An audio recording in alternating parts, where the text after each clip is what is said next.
Three things that caused the president to go and see Emmanuel Makandiwa.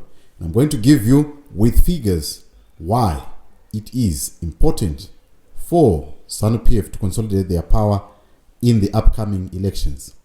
This is what we're going to be looking at today. How significant is the Christian community in Zimbabwe? Hello and welcome to JCTV Africa, where we look at issues that are happening in Zimbabwe and across Africa. Today, we're taking a closer look at what made headlines yesterday when the president and the vice president were at UFIC, the Church of Emmanuel Makandiwa. Right. So, let's get into the statistics. 78% of Zimbabweans are Christians, and 68% of these, they are in the Protestant churches. What are the Protestant churches? These are the churches that left Roman Catholic. You can go and check your history.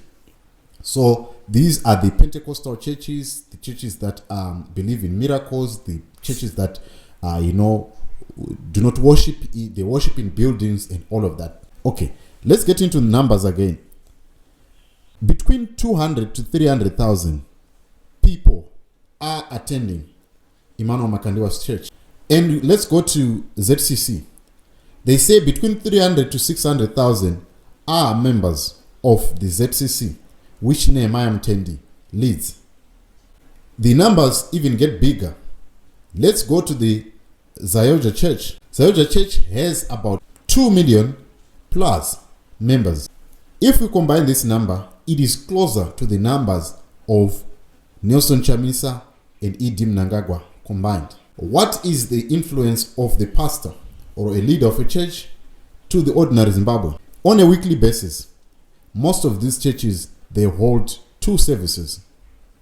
So in those 2 services, what this means is that the pastor, the leader, the shepherd, the prophet, he has got influence to talk directly to a Zimbabwean citizen which constitutes 69% of the people that are in Zimbabwe.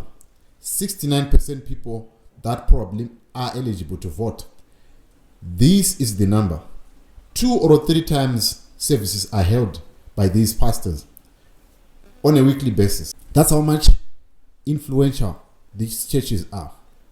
And that's how they know that they play a big part in making sure they win elections. And how does that help? An endorsement from a pastor can actually swing a lot of votes. It could be 10%, it could be 15% of the members who might agree with what the pastor said. But that is a significant number. To a politician, they matter. So that's why they go to the church, because they will know that if they go to this church and go to this other church, they've already swinged voters to their favor. And they are going for the big ones. So that is the reason why they went to UFIC. Although there are some rumors that were saying that he was forced to accept them or to receive them at the church. So what this means is the endorsement from Emmanuel Makandiwa, the endorsement from Nehemiah Mtendi, the endorsement from Ezekiel Guti also means that they are actually aiding the president in the upcoming elections. Then let's come to the issue of these statements that was made about the vice president. We all know what is happening right now. Mary Chiwenga might get her arm amputated. And her story has been making rounds on social media, has been making rounds everywhere.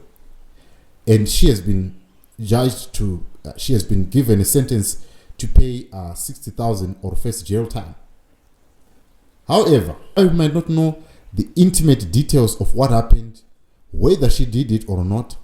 But what we can all agree on is her treatment is not okay for someone who held that post as a second lady of the country. She's not being allowed access to her children. That is so traumatic to a woman.